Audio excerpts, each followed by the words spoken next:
बताइए, अपने पास 5-10 मिनट है। छोटा मोटा कोई किसी को प्रश्न हो तो ले सकते हैं, एक आध प्रश्न। बोलो।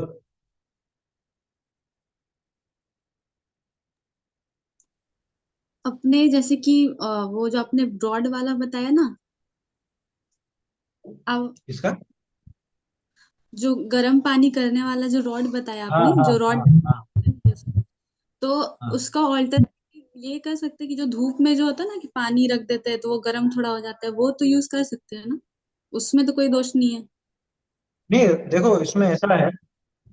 दोष तो जैसे रोड से कर रहे हो, छना हुआ पानी अगर आप कर रहे हो तो हाँ उसमें छना। वो बिना छने वाला दोष तो उसमें भी नहीं, और धूप में रख के कर रहे हो उसमें भी नहीं। धूप में कर रहे हो उसमें और हिंसा बच गई। रोड में इलेक्ट्रिसिटी की हिंसा है ना। और धूप में रख के कर रहे हो तो उसमें और हिंसा बच गई, और कम है। तो प्राणी संयम तो आपका सध रहा है। प्राणी संयम यानी जीवों के प्रति दया वाला भाव। दो प्रकार का संयम अपन ने देखा, एक इंद्रिय संयम, एक प्राणी संयम। इंद्रिय संयम यानी पांच इंद्रिया और मन, इनके विषयों में प्रवृत्ति का रोकना, उसको कहते हैं इंद्रिय संयम। और पांच प्रकार के स्थावर और एक त्रस, यानी सीधे शब्दों में कहें तो सभी प्रकार के जो जीव हैं उनका घात जिसमें नहीं हो, वो होता है प्राणी संयम। तो छने हुए पानी को आप गर्म कर रहे हो तो उसमें आपका प्राणी संयम सधा। सिर्फ धूप में कर रहे हो उसमें भी और ज्यादा सधा, लेकिन ये प्राणी संयम सधा। इंद्रिय और मन का संयम नहीं सधा। क्यों? क्योंकि अभी भी मुझे वो ठंडे गर्म का तो है ना, स्पर्शन इंद्रिय का सुख तो चाहिए। उसमें इतना जरूर मैंने मेरे मन को समझाया कि भाई ज्यादा अपने को हिंसा नहीं करनी, इसके लिए तो वो हिंसा से तो अपन बचे, तो उतना दोष तो छूटा है। यानी आधा रास्ता कवर हुआ एक तरह से, यूं समझ। लेकिन अभी ये भी तो है, तो वो तो एक उपाय है। अच्छा, एक और चीज कह दूं। ये जितने भी अपन ये संयम की बात कर रहे हैं, कुछ भी कर रहे हैं, इसमें धर्म रत्ती भर भी मत समझना। ये सिर्फ पाप प्रवृत्ति से बचने का साधन है, ये दिमाग में लेकर के रख। लोग बाग उसको ही धर्म समझ बैठते हैं, उस क्रियाकांड में उलझ के रह जाते हैं, उसको धर्म समझ बैठते हैं। ये सबसे बड़ी भूल है ना। तो अपन उस पाप प्रवृत्ति से बचना चाह रहे हैं, अपनी रागादि की प्रवृत्ति घटाना चाह रहे हैं, ऐसे। तो वो धर्म नहीं है, लेकिन धर्म जहां प्रकट होता है उसके लिए एक भूमिका बनती है। ये वो भूमिका की तैयारी, ऐसा समझना इसको। ठीक है ना। तो ऐसा है, वो तो उत्तर उत्तर उसमें दोष कम है। जैसे बिजली का प्रयोग करके आप करो, आग वाले से बिजली वाले में थोड़ा कम समझ लेना, या उससे भी कम सोलर वाले में समझ लेना, या उससे भी कम सीधे सीधे धूप में रखा हुआ अपने आप ही गर्म हो रहा है, हमने तो अलग से कुछ उपाय किया ही नहीं, तो उसमें और कम दोष उठे। और उससे भी कम दोष है कि हमको फर्क ही नहीं पड़ रहा ठंडे का और गर्म का। ये मन और इंद्रिय को जीतने के लिए आया समझ। यहाँ बहुत ज्यादा ठंडी होती है वहां पे तो करने में। आपके यहाँ से ज्यादा ठंड हमारे यहाँ होती है ना। हमारे यहाँ पे झारखंड में। 5 डिग्री तक पहुंच जाता है। 4 डिग्री 5 डिग्री तक पहुंच जाता है यहाँ तापमान, है ना। खैर, वो तो अपने अपने ऊपर है। देखो, कोई जबरदस्ती की चीज नहीं है, तो धीरे धीरे होता है। एक झटके में कोई पलटना चाहे ना, तो उसमें फिर उच्छृंखलता या समझ लो विपरीतता ज्यादा हो जाती है। विपरीतता क्यों हो जाती है? कि इसने जीवन में तो कभी साधा नहीं था, और एक झटके में ये सारा का सारा उल्टी प्रवृत्ति करना चाहे तो वैसी बनेगी नहीं। फिर बीमार हो जाएगा, कुछ ना कुछ उल्टी सीधी बात होगी, तब फिर इसका मन नहीं लगेगा, फिर छोड़ बैठे। जैसे बहुत से लोग होते हैं ना, मान लो एक्सरसाइज करना चालू करना चाहते हैं, तो नए जो युवा लोग होते हैं वो कई बार ऐसी मूर्खता करते हैं कि पहले ही दिन सारी एक्सरसाइज कर लेना चाहते हैं। जिम जाते हैं, जैसे मान लो जिम जाते हैं, पहले ही दिन सारी एक्सरसाइज कर लूंगा जोश जोश में। अब वो पहले दिन जो कर ली सारी की सारी, तो अगले दिन तो हाथ पांव ही नहीं हिलेंगे, यहाँ दुख रहा है और यहाँ दुख रहा है और ये हो रहा है। अरे छोड़ो, नहीं करनी है, फिर छोड़ बैठ। उसका तरीका क्या है? तरीका सीधा है, धीरे धीरे बढ़ाइए अपनी प्रवृत्ति, धीरे धीरे बदलिए। एक झटके में नहीं बदल, धीरे धीरे बदल, वो उपाय है। ज्यादा गर्म से नहाते थे तो थोड़ा कम गर्म, और गर्म और कम गर्म और कम गर्म और कम गर्म, फिर सिर्फ ठंडक खत्म करनी है बस। फिर थोड़ा थोड़ा ठंडा भी महसूस तो करें, उसका भी तरीका है। जैसे अपन ने वो सूर्यास्त का देखा ना, रात्रि भोजन का, बस वैसा ही सिस्टम यहाँ पे। रात्रि भोजन किसी को छोड़ना हो तो क्या करे, कि एकदम से सब तो नहीं छोड़ पाता। अन्न का तो छोड़ ही रखा है, लेकिन और चीजें नहीं छोड़ रखी, तो क्या करे कि पहले खाद्य वस्तुएं छोड़ दे। ऐसी पेय पदार्थ लूंगा, पेय पदार्थ में लूंगा का मतलब लेने की प्रेरणा नहीं है, ध्यान रखना। छूटने की विधि बता रहे हैं, छूटने की विधि बता रहे हैं कि पहले वो पेय पदार्थों में भी सिर्फ दूध और पानी, इसके अलावा और कुछ नहीं लेंगे। फिर दूध भी नहीं, सिर्फ पानी, वो भी 9 बजे तक, 9 बजे के बाद नहीं, 8:30 बजे तक, फिर आगे बढ़ के 8 बजे तक, और आगे बढ़ा तो 7:30 बजे तक, फिर तो सूर्यास्त तक ही लेंगे, 7:30, 7, 6:30, जैसा भी, जितना उसको धीरे धीरे अपना कदम उधर बढ़ा। आया समझ में? तो ये पद्धति है। और कुछ चीजें तो ऐसी होती है जिसमें आपको क्रम की जरूरत नहीं हो, तो एक झटके में छोड़ सकते हो आप। जो चीजें अभक्ष्य हैं, जिनके बिना अपन मर नहीं जाते, उन चीजों को तो एक झटके में छोड़ा जा सकता है। भाई वो कोई दवाई के रूप में भी काम में नहीं आ रही, तो उसमें क्या दम है?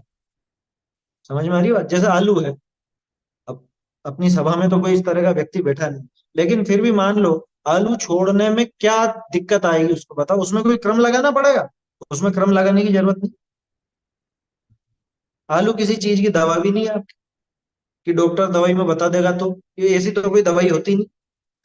आया समझ? एक उदाहरण है। तो इसी तरह से जो बड़े अभक्ष्य हैं या जो बड़ा दोष जिसमें है, वो तो तत्काल ही छोड़ देने चाहिए, उसमें क्रम की आवश्यकता है। क्रम की आवश्यकता तो जहां पे मन को समझाना पड़ता हो ना, वहां पड़ती है। शरीर की दशा उसके बिना सही नहीं रहती हो, या मन को समझाना पड़ता हो, वहां पे क्रम की आवश्यकता होती है। उसके अलावा क्रम की आवश्यकता होती नहीं। तो ऐसा है, अपनी भूमिका देख करके, अपनी प्रवृत्ति देख करके वो सुधार अपने जीवन में करना चाहिए, है ना? बोलो भाई, जल्दी जल्दी बोलो, समय कम है अपने पास। ये रात्रि भोजन का भी जैसे बोलते हैं ना, सूर्यास्त के 48 मिनट पहले ही। हाँ, वो तो फिर बहुत बढ़िया बात है। सूर्यास्त के 48 मिनट पहले ही निपट जाओ तो श्रेष्ठ है, क्योंकि सूर्यास्त से 48 मिनट पहले तक भी जीवों की उत्पत्ति बहुत होती है। सूर्यास्त के 48 मिनट बाद तक और सूर्यास्त के 48 मिनट पहले तक जीवों की बहुत उत्पत्ति होती है। उस काल में जीवों का घात बहुत होता है, तो अपने को उसके पहले ही निपटने का प्रयास करना चाहिए। और उतना भी तो नहीं अभी बन पाए, खाने उतना भी नहीं बने तो सूर्यास्त तक तो निमट ही जाना चाहिए हर हाल। बोलो। भक्ता में रात को पढ़ना चाहिए। क्यों, क्या दिक्कत है? स्तुति है, स्तोत्र है, वो तो स्तोत्र आप कभी भी पढ़ो। हाँ, बोल के भले आप मंदिर में जोर जोर से बोल के मत करो, मन में बोलो। कहाँ पढ़ना चाहिए, प्रश्न ये होना चाहिए था, क्योंकि बीमारी वहां फैली। समझ में ही बात में क्या कहना चाह लोगों ने? जो एक वो कि महिला बुलावा और घर पे बैठ गए, और घर पे बैठ के सब जने भक्तावन पढ़ रहे हैं, वो नहीं। भगवान में है ना आदिनाथ जी, भगवान के सामने जाओ, भगवान के सामने बोलो, स्तोत्र उनका है, वहां जाकर के करना चाहिए। आया मकान के समझ? उद्घाटन मकान के उद्घाटन में। वो सब फालतू की चीजें हैं, बिल्कुल व्यर्थ के काम है वो। भगवान की स्तुति भगवान के सामने जाकर के ही बोलनी चाहिए, है ना? मध्यम स्वर में, जिसमें दूसरों को भी परेशानी ना हो। कोई दूसरा अगर मंदिर में दर्शन करता हो या कुछ इस तरह का हो तो, है ना? सामूहिक है तो सामूहिक पाठ वहां पे करें। चलिए। पंडित जी, एक प्रश्न है। हाँ। मुझे ये पूछना था कि जो छठे सातवें गुणस्थान में जो मुनिराज रहते हैं, वो आगे के गुणस्थान बढ़ने के लिए जब अपनी विशुद्धि बढ़ाते हैं, तो वो हम्म। आत्मा अवलंबन से होगा, या पर के यानी मंत्र, शिखर जी का चिंतन, इस विषय से भी उनकी विशुद्धि बढ़ती है? नहीं नहीं नहीं नहीं, सारे विकल्प छूटते हैं वहां तो। मंत्र की बात तो है ही नहीं, सवाल ही पैदा नहीं होता। कोई भी मंत्र पूरे विश्व में, ये बात नोट कर लेना अच्छे से, विश्व में कोई भी मंत्र आपकी आत्म विशुद्धि बढ़ाने वाला नहीं। अब आप कहोगे नमोकार मंत्र भी नहीं। भैया, नमोकार मंत्र अगर आप, जैसा भी अपना चल रहा है विषय मुख प्रकाशक, आप अनंत भगवान का स्वरूप समझोगे, तो वो नमोकार का आशय समझ में आएगा, उससे जरूर विशुद्धि बढ़ेगी। लेकिन आप बात कर रहे हो श्रेणी चढ़ने की। श्रेणी चढ़ने की माने आत्मलीन होने की, तो आत्मलीन होने में तो अनंत भगवान का चिंतवन भी बाधक ही बनेगा। पंच परमेष्ठी के स्वरूप का ध्यान भी बाधक ही बनेगा। क्यों? क्योंकि वो शुभ भाव है, आत्मलीनता शुद्ध भाव है ना? ऐसा है, तो इसलिए वो बाधक बनेंगे, वो साधक नहीं होंगे। श्रेणी की जो बात आपने की, 7वें के बाद 8वां 9वां 10वां 11वां गुण स्थान, वहां श्रेणी मांडने के लिए जो विशुद्धि चाहिए वो आत्मानुभव से ही बनती है। आत्मानुभव देखो 7वें गुण स्थान में आत्मानुभव ही है, वो आत्मानुभव में लीनता बढ़ती है, विशुद्धि वहां अपने आप बढ़ती है, तो श्रेणी मांडी जाती है। किसी प्रकार के मंत्र से या किसी चिंतन से वो नहीं होने वाला। चिंतन तो उसमें बाधक है, वो विकल्प है ना। और ये आत्मानुभूति निर्विकल्प होती है। समझ में आया? क्योंकि बहुत से लोग ऐसा भ्रम फैलाते हैं कि शिखर जी का ये जाप करो और ये मंत्र करो और ये वाले मंत्र से और इससे ऐसा नहीं होगा। भैया उससे श्रेणी नहीं मांडी जाती, उससे श्रेणी नहीं मांडी जाती। आप पुराण पढ़िए, जितने भी आज तक मुक्त हुए कौन से मंत्र का जाप करते करते मुक्त हुए? जिन्होंने भी अरहंत दशा प्रकट की, क्या कोई मंत्रों के जाप करते करते अरहंत दशा प्रकट की? सब आत्मलीन होकर के ही अरहंत दशा प्रकट कर पाए। चलिए बोलिए अगला। ये रत्नाकरण श्रावकाचार्य जी में जो विरोधी हिंसा बताई है ना, उसमें ये जो हाँ फर्स्ट लाइन थी, क्षत्रिय कुल का शस्त्रधारी श्रावक हो तो ये हाँ, शस्त्रधारी श्रावक मतलब क्या हुआ, और क्षत्रिय क्यों लिया इसमें? क्षत्रिय इसलिए लिया कि भाई क्षत्रिय कुल का हो। जैन कुल का मतलब जैसे अपन जैन अपन बनिए कहलाते हैं, है ना। अपन वाणिज्य अपना मुख्य कार्य है, तो भले वो क्षत्रिय हो, वैश्य नहीं हो। अब क्षत्रिय है तो श्रावक तो हो ही सकता है ना। अब क्षत्रिय का काम लेकिन क्या रहता है? क्षत्रिय तो शस्त्र उठाता है। तो शस्त्र उठाए तो किसके लिए उठाए, कितना उठाए, किसके ऊपर नहीं उठाए, वो वर्णन उस पैराग्राफ के अंदर है ना।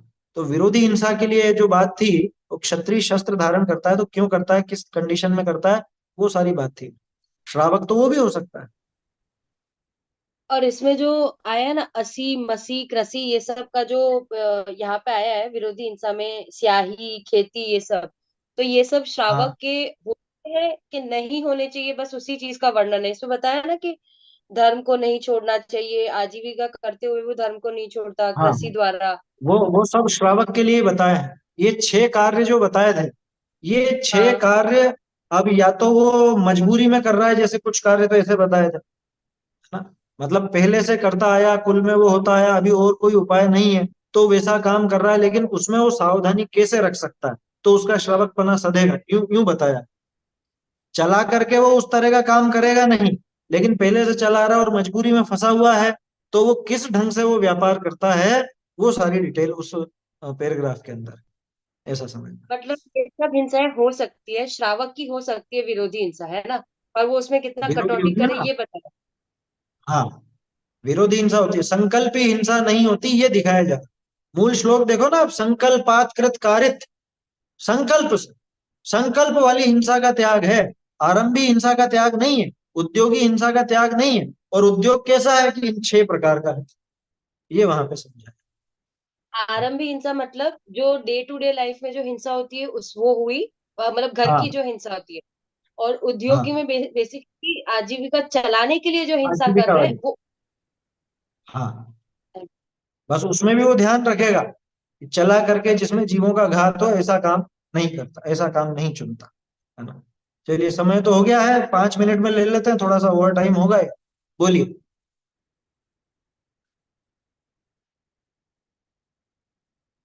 बोलिए जल्दी से, अनम्यूट करके बोलिए।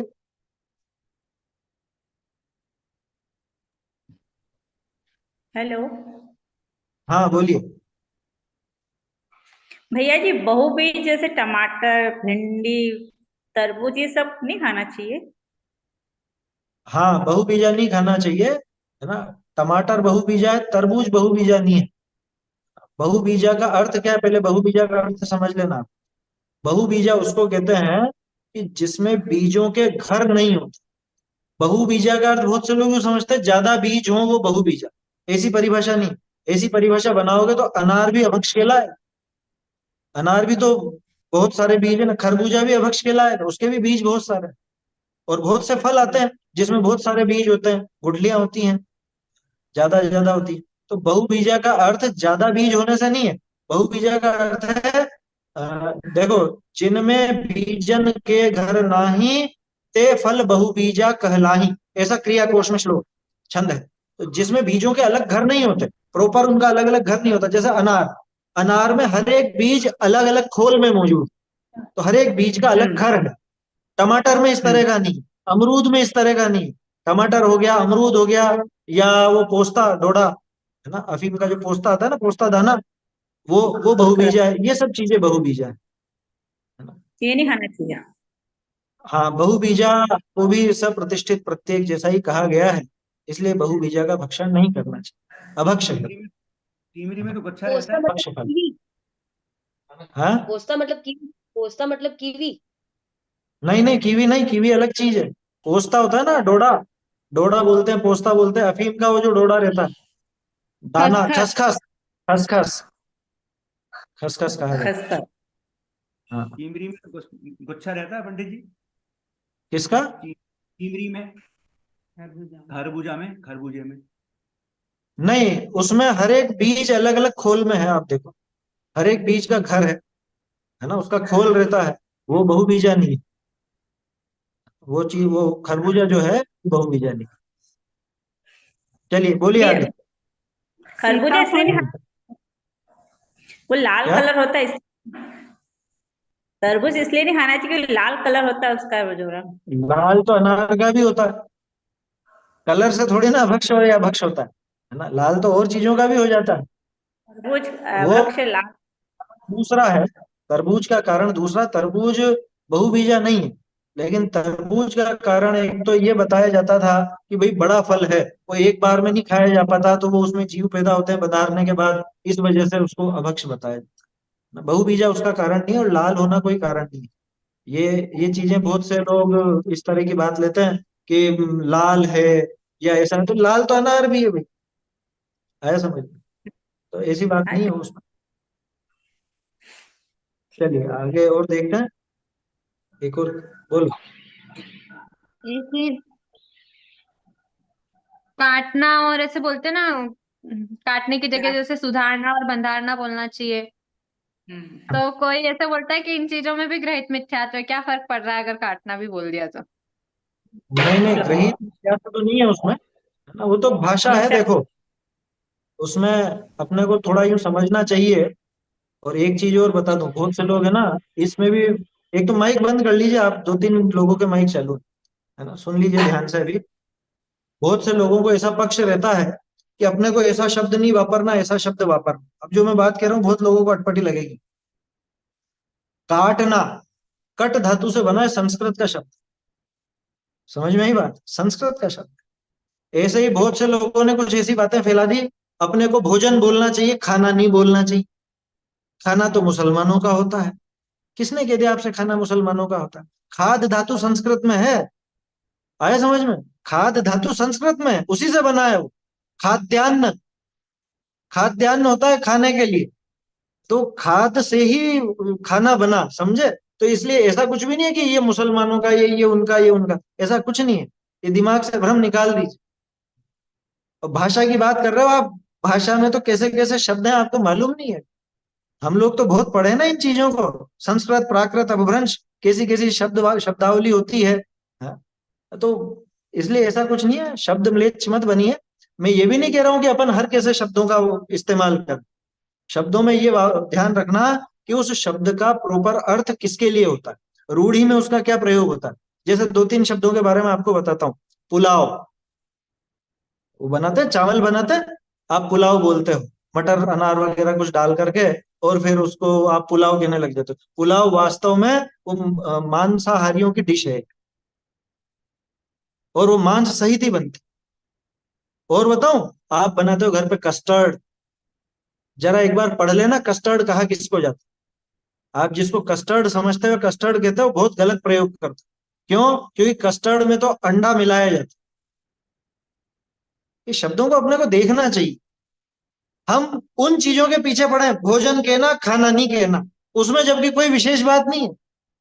और ये जो इतने भारी शब्द है, पुलाव या वो कस्टर्ड है, ये तो पूरे के पूरे मांसाहारियों के हैं, इनको हम वापरते हैं। दूसरी तरफ भोजन और इसके पीछे पड़े हुए हैं। काटना नहीं कहना, बंधारना कहना, भैया काटना कट धातु से बना है, वो भी संस्कृत में होती है। आया समझ में? तो ऐसा कुछ नहीं है वहां पे। बस ये है, लोगों के दिमाग में यूं आता है कि काटते, तो उसको किसने कह दिया उसको काटता है? किसी जगह पे वैसे ही शब्द चलता है। अच्छा मुझे ये बताओ कि जिसने हमको जन्म दिया, उसको माँ कहना चाहिए कि मम्मी कहना चाहिए कि अम्मा कहना चाहिए? क्या कहना चाहिए बताओ आप? बाप बोलने में कठोर शब्द लगता है और डैडी बोले तो अच्छा लगता है, पापा बोले तो अच्छा लगता है। ये कहाँ की बात लेकर के आए? भाई ये देखना कि वो शब्द किस अर्थ में रूढ़ है। अगर वो शब्द प्रॉपर में पूरी दुनिया में जिस नाम से जाना जाता है वो गलत है तो वो प्रयोग नहीं करना। जैसे मैंने आपको दो उदाहरण दिए, पुलाव और कस्टर्ड। वो चीज आप गूगल करके देख लो, क्योंकि हम तो क्या थोड़े से ऐसे ये चीजें देखते रहते हैं। देखिए अब ये शब्द निकला कहाँ से, ये अपने यहाँ पे आया कहाँ से शब्द? समझ में ही बात। तो वो अपने को समझना चाहिए। चलिए समय ज्यादा हो गया है, आकुलता होगी लोगों को, फिर प्रश्न मेरे ख्याल से आगे ले ले।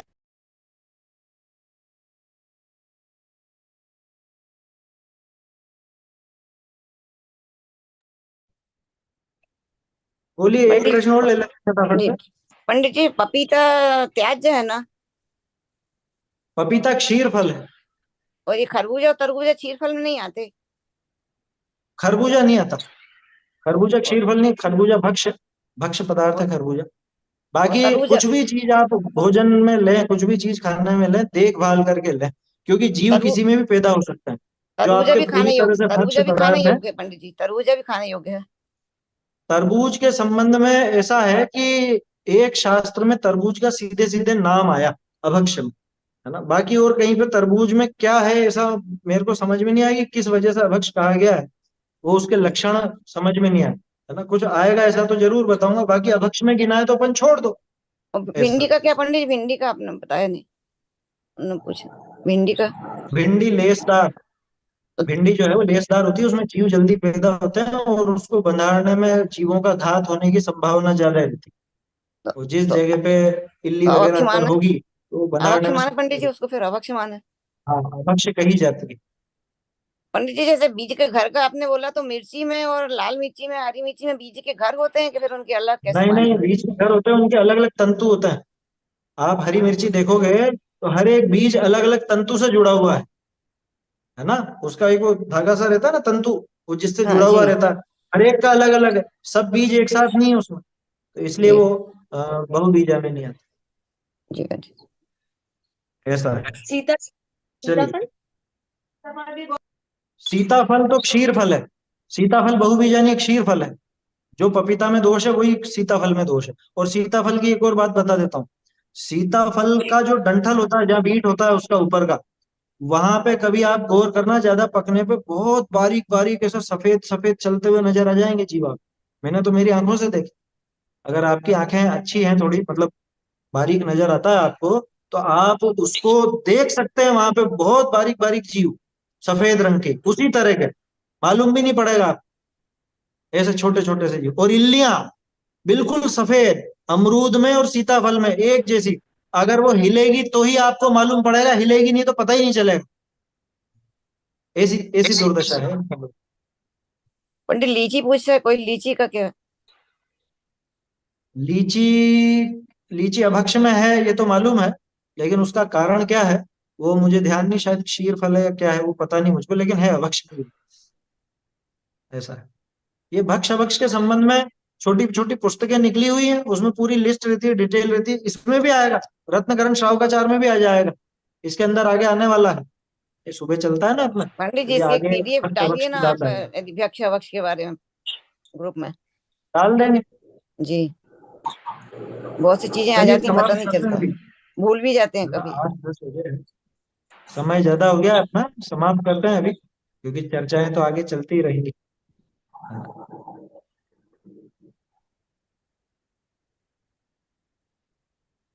चैतन्य का स्मरण प्रतिक्षण ही करो रे, भव के अनंत दुख को क्षण में हरो रे। अक्षय अनंत निज सौख्य निधान पाओ, गाओ अरिंत इसी के गीत गाओ। निज निधि निज में बताई यह उपकार है, इसके लिए जिन वाणी मांगो वंदना शत बार। मंगल शतवार। जिनवारी माता की जय हो। जिनवारी